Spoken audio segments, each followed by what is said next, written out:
These are paintings by Robert Cleworth. They are works of a darkness of cinema. So, in fact, they are fragments, an assemblage of fragments of the human body.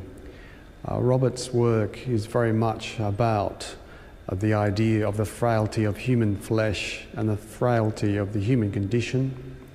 And I think that he draws parallels with his process, the way that he makes his paintings. Also embraces a sense of chance and vulnerability. The paintings are often painted over many, many times and scraped away again and then painted again. So that the sense of process, the volatile nature of painting is captured within the works themselves.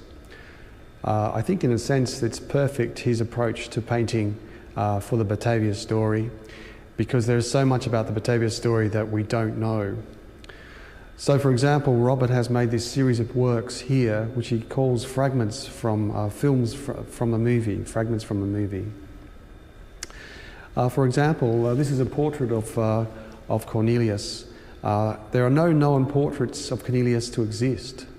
And so Robert took free rein here and thought, well, okay, if there's no known portraits to exist, I'll invent however I like Cornelisz to be. So he's made a painting of Cornelisz as a fat man, for example. He's made a painting of Cornelisz as a young man. He's made a painting of Cornelisz as someone who has elegance and position in society. So when I was talking to him about his work, we were saying that could make a fantastic film with extras walking on and off, having different positions.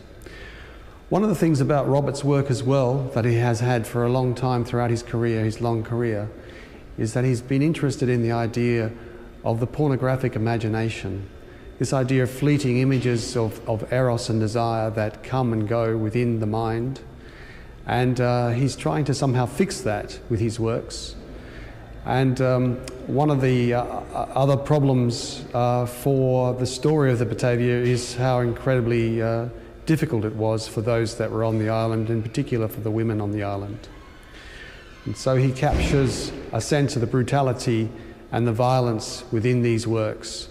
And his violence, though, is one of suggestion and one of shadow and one of darkness.